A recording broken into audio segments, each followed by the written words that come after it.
Who jumps out of perfectly good airplanes in the name of science? Mr. C.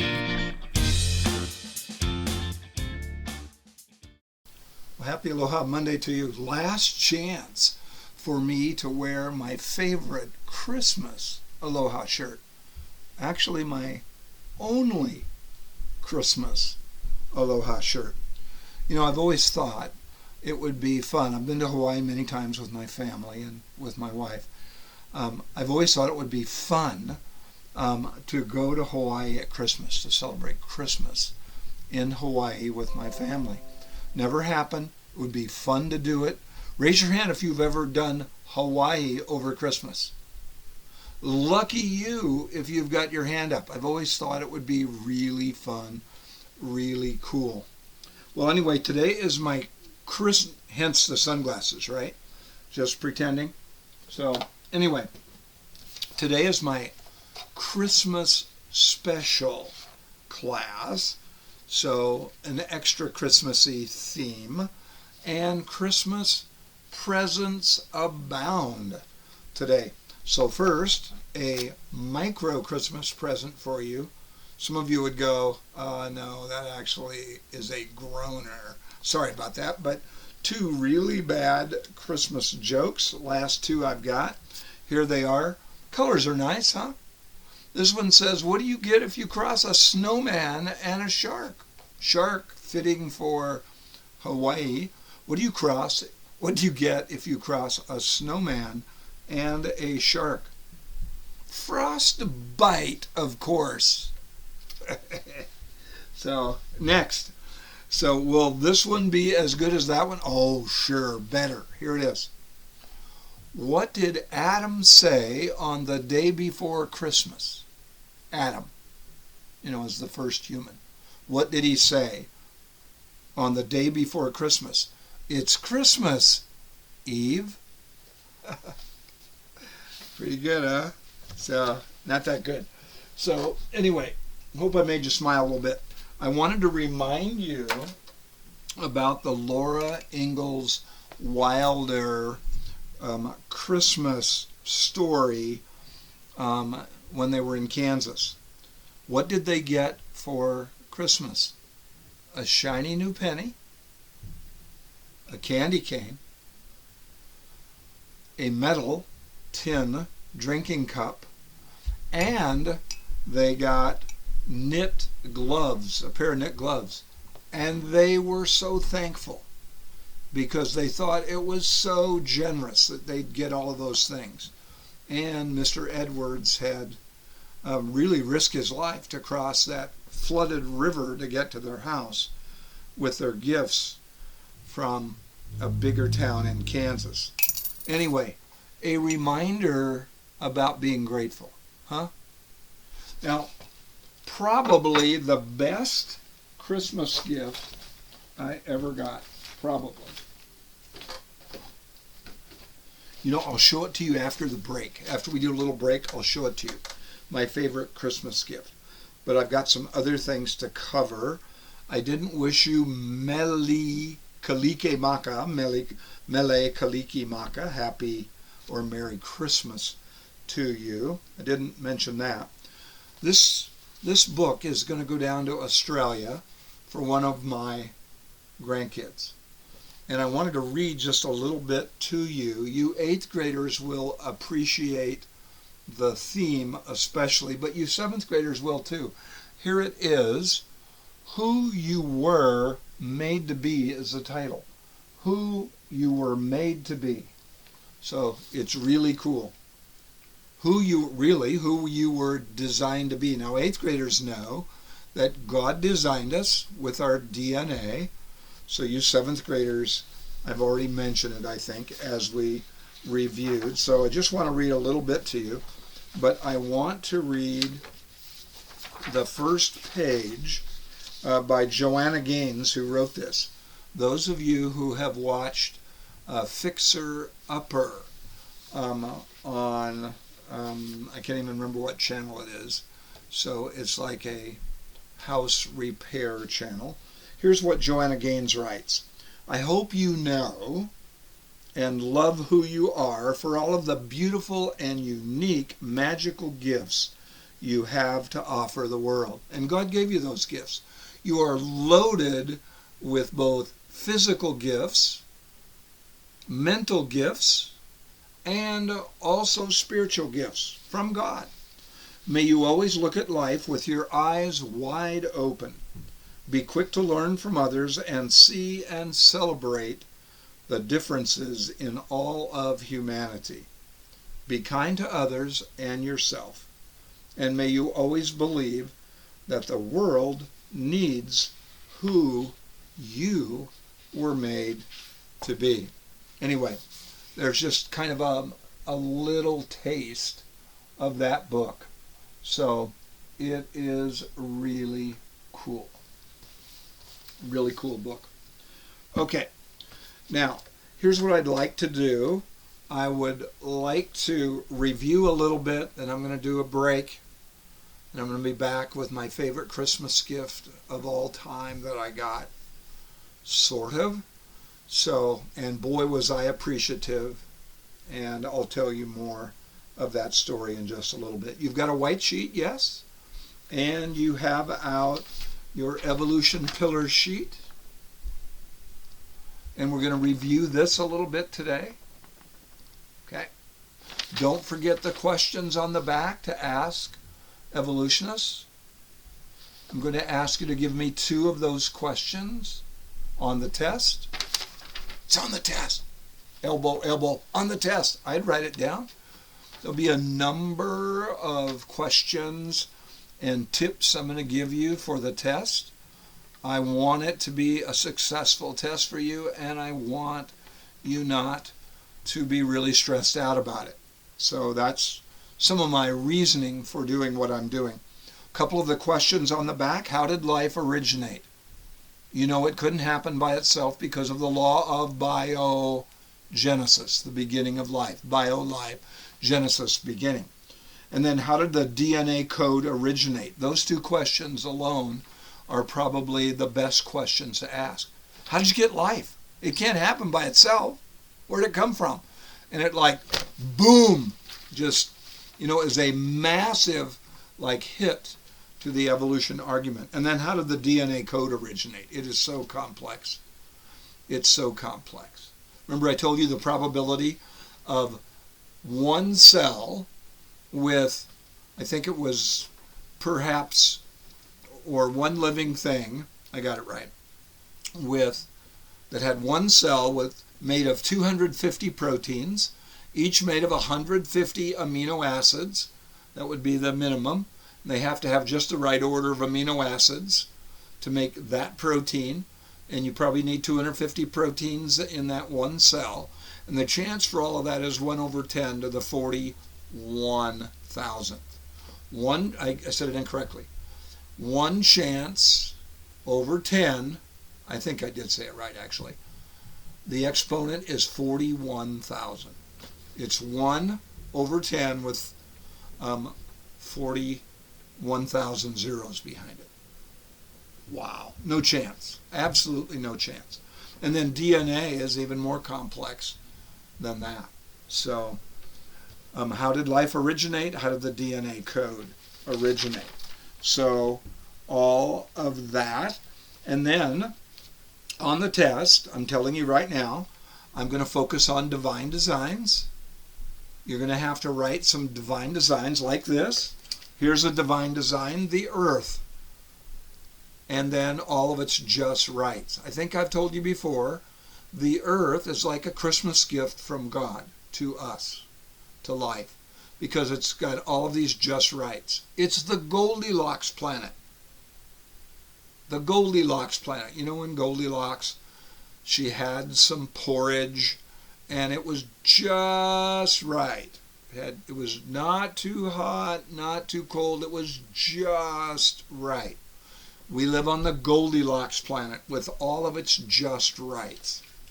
Divine design, planet Earth. Let me show you a couple of other divine designs. I think I've got some pics in here for you. I do. Yep, there's one of them.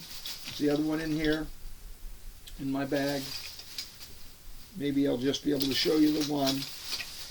Here it is. Have a look. This is a Leafy Sea Dragon. Isn't that amazing? I've showed it to you before. Leafy Sea Dragon. Now in your journal you've got a list of divine designs. I am going to ask you to tell me a number of those divine designs. So don't forget to study them. Are you making a note right now? Are you making note to self? Divine designs on the test. How many? I'm not going to tell you, but it's more than one. And it's more than two. So the Leafy Sea Dragon, it's a kind of seahorse, and God designed it. God gave it DNA to make it look like the algae that it swims in. Seaweed, algae. It's not an accident. It couldn't be an accident. And it knows to not move around really fast so it would be spotted more easily by predators. Leafy Sea Dragon. And it's exhibiting a neat kind of camouflage. One of my favorite divine designs. So, and there are a bunch of others. Now I'm looking at my watch, and before I come back and show you my favorite Christmas gift, and I might do it at the very end of the lesson, so you have to kind of wait for it. So, but here I'm going to take a little break, and Mr. Phillip is going to answer any questions for you. I'm assuming he's here today. I'm taping Mondays actually on Friday right before lunch. So anyway, a little break just to get any questions answered and clarify anything, and then I'll be right back in 3 or 4 minutes.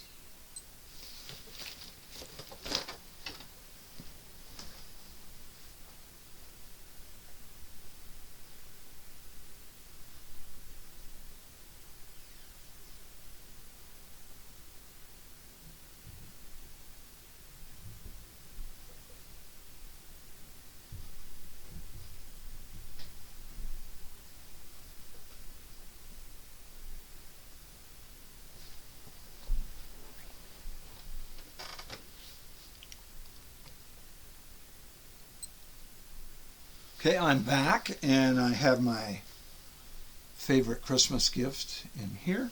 So I'll show it to you in a bit after we review. So a bit more. So there it is. Okay, you're going to like this review. I guarantee it. All right, I want to do a little review just really quick of, cool,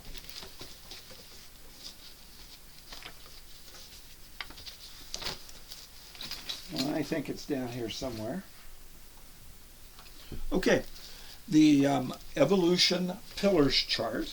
So I wanted you to, right now on your white sheet, write down what do the 6 pillars that supposedly hold up the evolution idea but really don't. So if you'll write those down, what does F stand for? Do it quickly, really quick, white sheet. F4, O4, A4, M4, N4, and B4. Do you have to write these on the test? You bet. Hear that? Elbow. Hey, it's on the test. What do the pillars of evolution stand for? See if you can get them.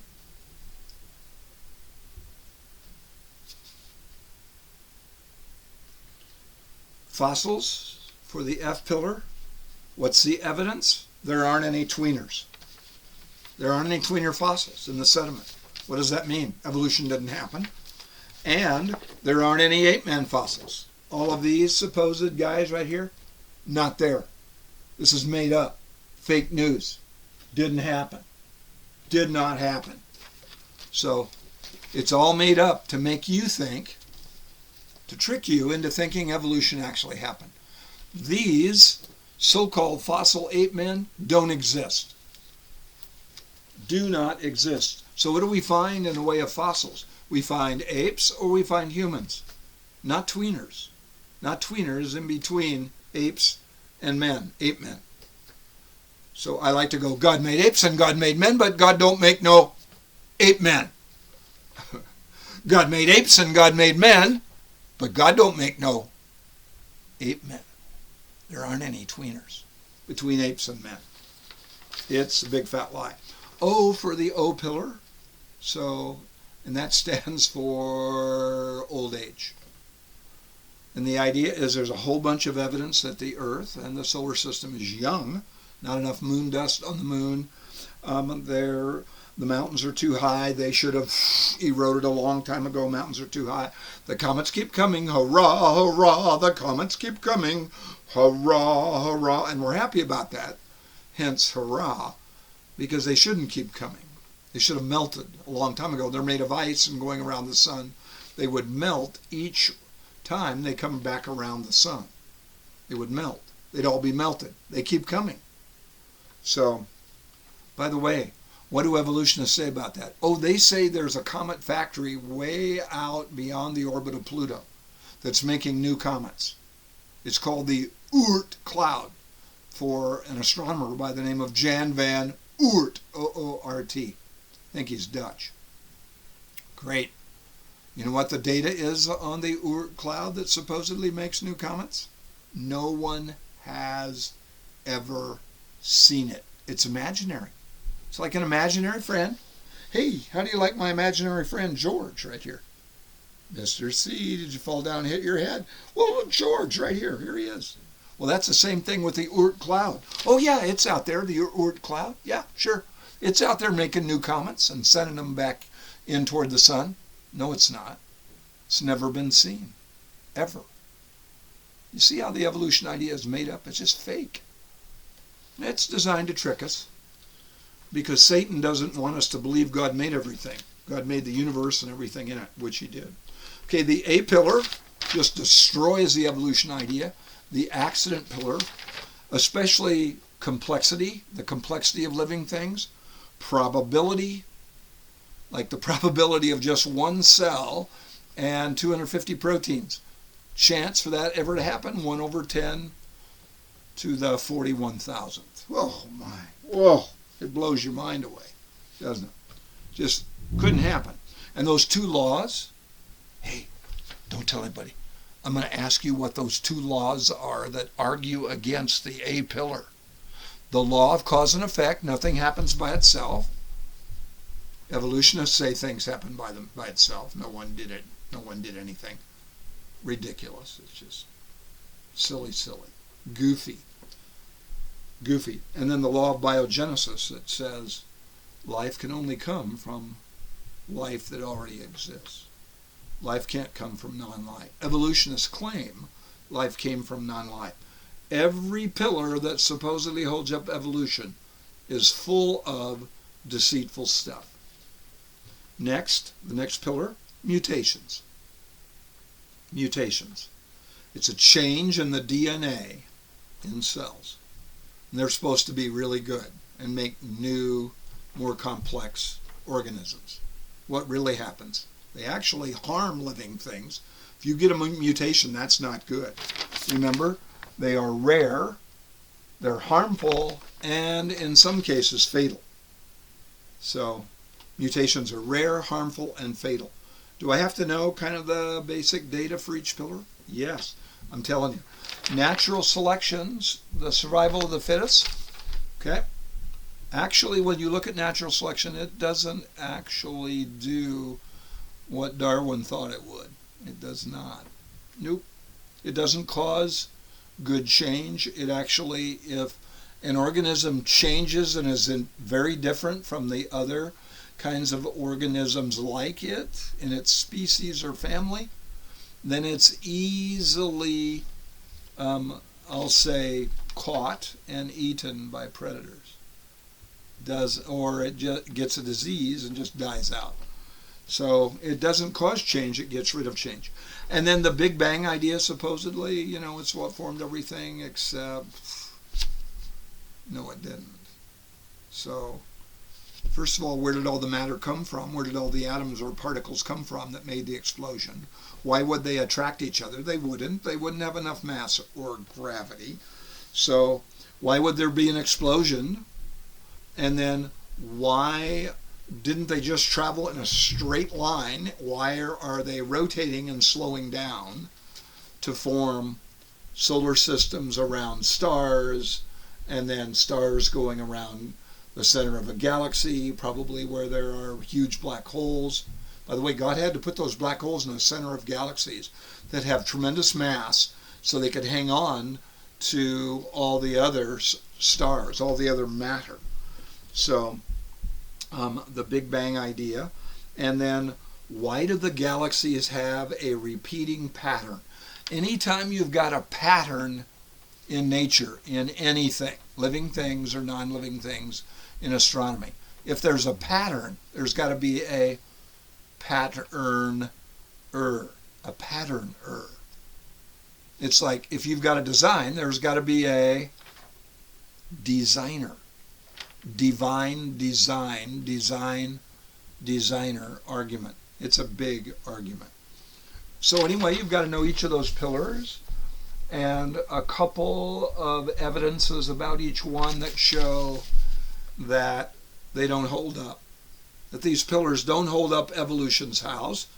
So it comes crashing down because the data is so lame. It's so weak.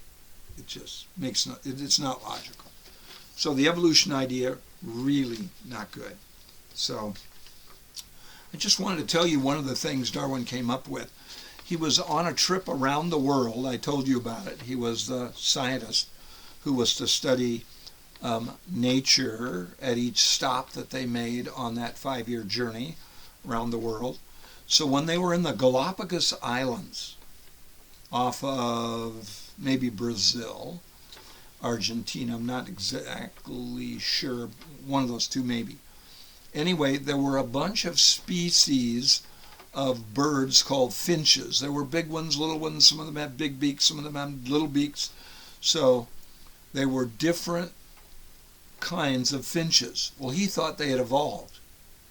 But you can't evolve a bird with wings to fly, correct wing shape, hollow bones to be really light so they can fly, with behaviors to know where to migrate to and how to use all their equipment and what to eat and so on. So anyway, Darwin was all wrong. He thought that these finches had evolved. It was just DNA mixing differently to form different species. It was just genetic variation, which God designed. It's one of the ways that God makes sure that different species of the different kinds of animals happen. And to make sure that it happened when they came off the ark. When the families of animals, the kinds, came off the ark, they could produce all the different species because their DNA would mix differently as they mated. Okay? So anyway, so the pillars of evolution don't actually hold up the idea.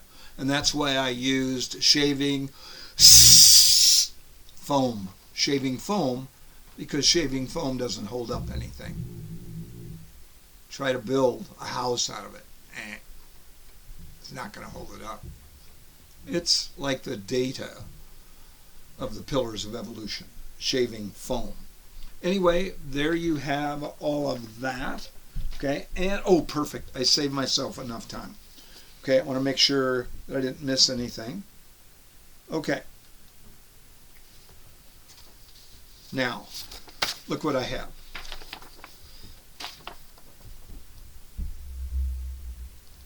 A copy of the 8th grade semester exam.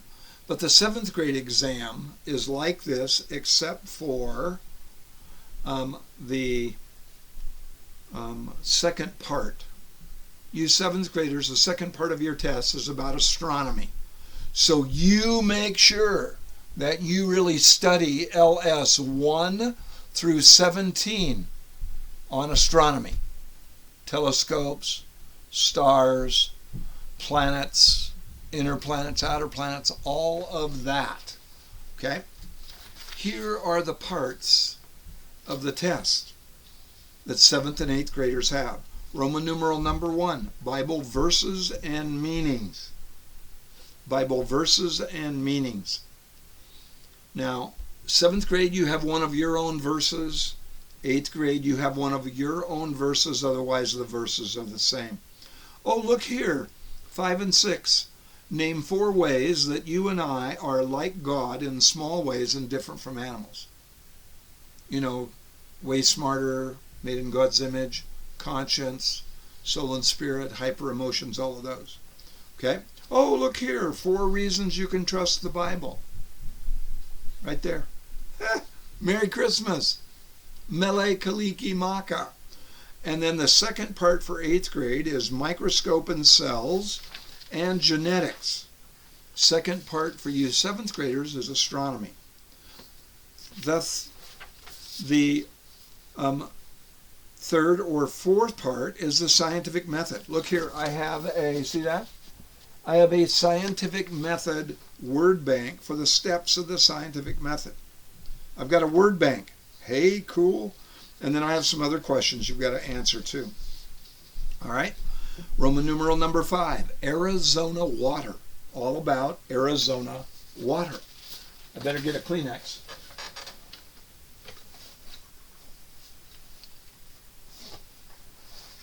Uh-oh, I'm in trouble. Oh, good. That'll do. Allergies, you know. So Arizona water.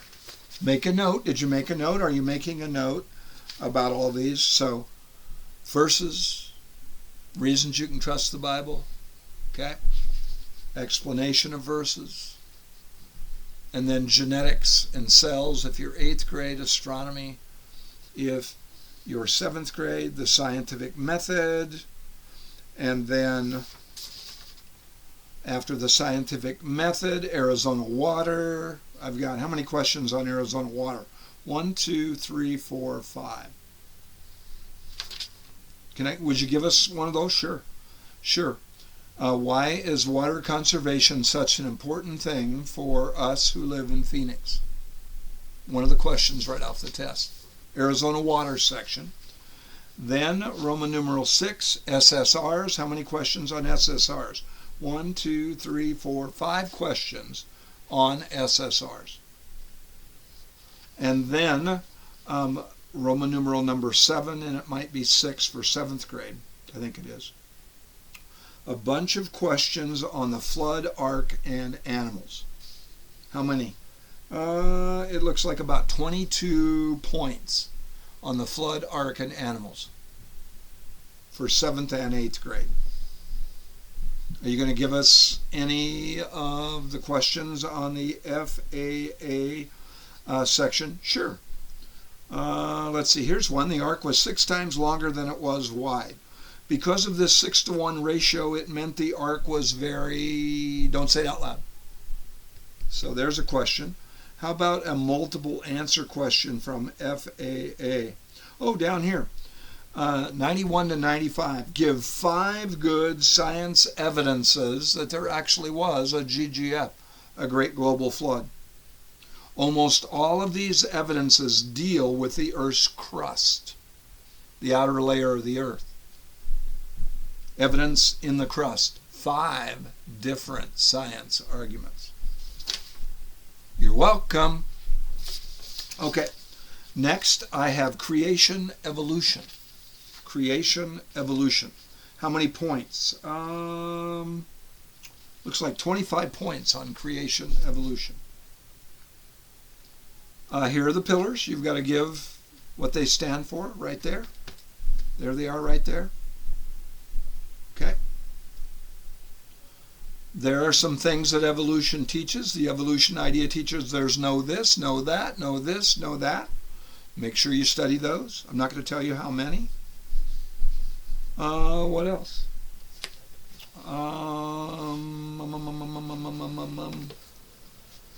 Here's one that says the M pillar supposedly is the mechanism M, sticking with the M theme, The M pillar supposedly is the mechanism to make living things change from one kind to another.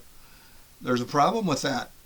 But the M mechanism is really and worth 2 points. One more, just one more.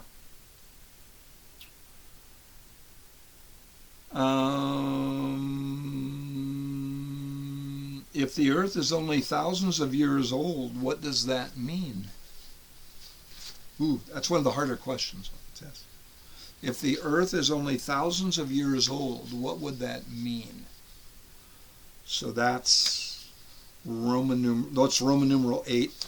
And then the last is Roman numeral 9, divine designs. Here's what it says. Name 3 specific divine designs and explain the science facts about it. And look at this. And I have 2 lines for each one. See that? 2 lines for each one. So you've got to give good explanations if you want those points. Okay? There you have it. I gave you the different parts of the test. Why did I do it? So you'll kind of know what to narrow your study to. Number 2, so you won't freak out. It'll lower your stress, which I want to do. Number 3, I still want you to review the important information, which I do. So, and I don't want you to just remember this for the test. I'm hoping you'll remember this in many cases, for much of your life, on the flood, ark, and animals, on the Goldilocks planet, on evolution, the evolution idea. I want you to remember it for a long time. So, and the divine designs. I want you to remember it really all your life. Okay, here it is. My favorite Christmas gift. I got it when I was 14. This wasn't the actual one. This is another kind of model of it. Okay? So here it is.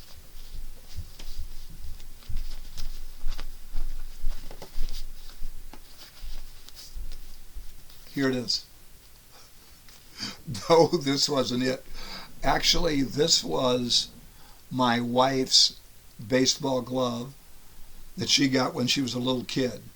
And when I first met her, I would have her go out to the park and play catch with me. So she brought this glove, and she would keep it in a box to preserve it, so it was in a nice box. Give me your best fastball. Okay, so that was my wife Sharon's glove. Here's mine.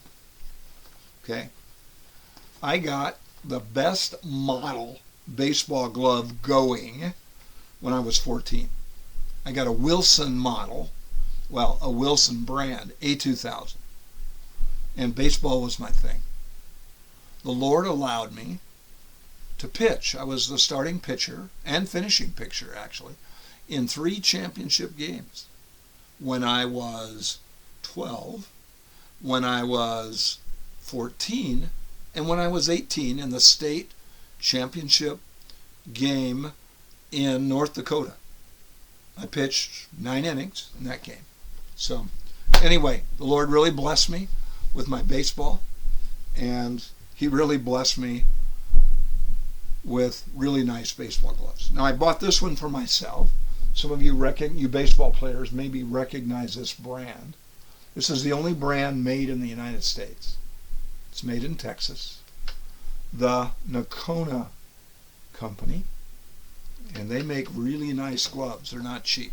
So anyway, I bought Nocona gloves for my sons-in-law down in Australia, and one here. And when I'm with them, I play catch.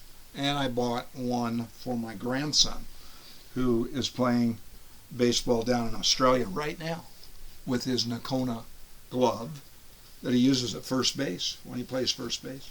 So anyway, I'm really thankful, especially for my parents and their generosity at Christmas. They weren't wealthy. My dad had to work really hard, work extra to bless us, and they went all out at Christmas for us with really big gifts. Usually just one, but one really big gift that was extremely special. So I'm thinking of my mom and dad right now, who are in heaven, and just thanking God for them. Thank you, Lord, for my mom and dad.